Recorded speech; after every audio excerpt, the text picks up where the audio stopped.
Kepercayaan kita yang paling tinggi kepada apa? Hah? Itu tadi ada yang pinter. Siapa?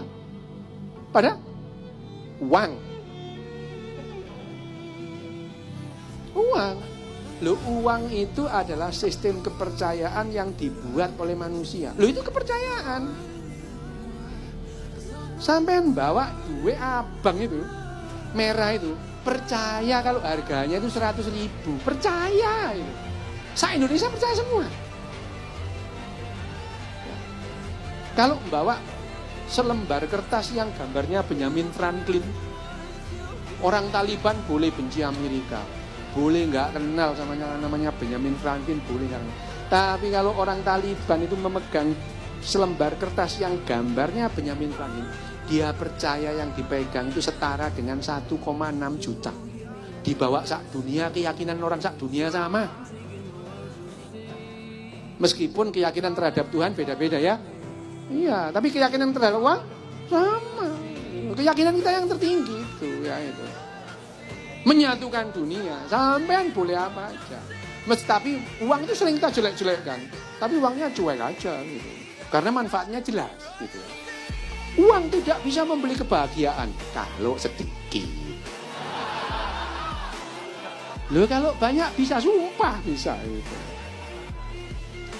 Uang tidak dibawa mati, ya memang untuk hidup goblok gitu. Lu gimana sih ya? Itu yang itu ya ini nah.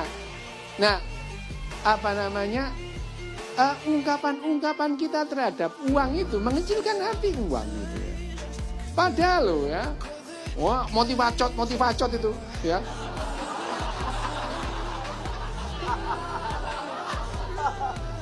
Iku lek ngomong saenak-enaknya.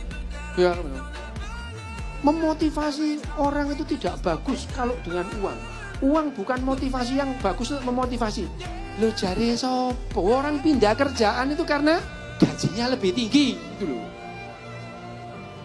Loh ya, masa ada orang pindah kerjaan gajinya lebih rendah. Kenapa? Panggilan jiwa tae. Nggak ada lah itu ya.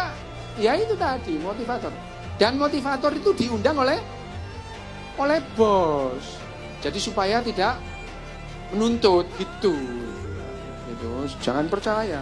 Motivator itu mending undang dia aja daripada ngundang motivator. Ya, motivator. Mau enak aja kalau ngomong gitu ya. Motivator. Makanya hidup ini tidak semudah cocoknya motivator. Gitu ya. Hidup ini loh wangil. Dan lagi ya sekarang seringkali kita itu berharap.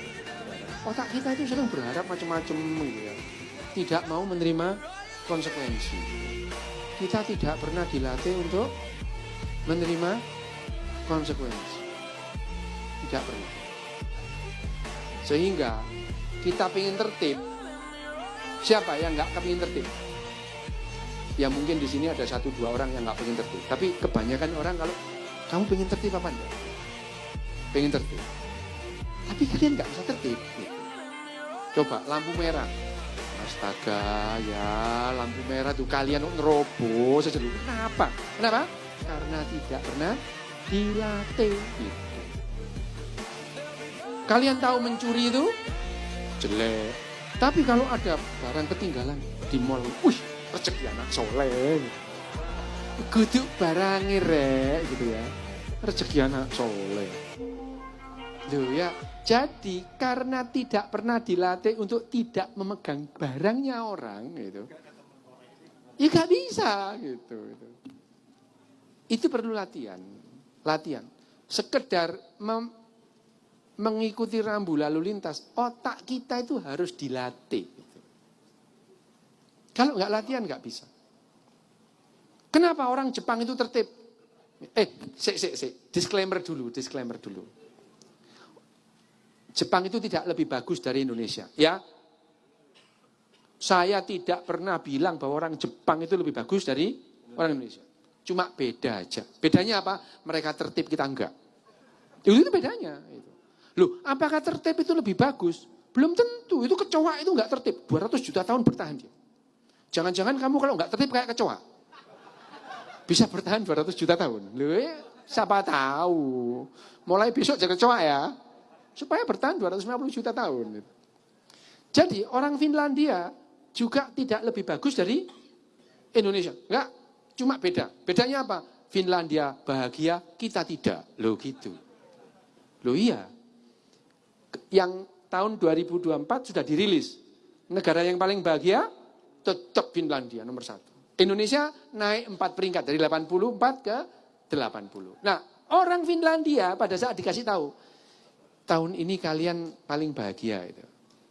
Orang Finlandia sambil senyum, oh kita bahagia ya, gitu. Bedanya sama Indonesia apa? Yang levelnya 80, tiap hari declare kalau dirinya bahagia. Bahagia itu sederhana, sambil ngupload gambarnya pecel sama rawon. Kamu kira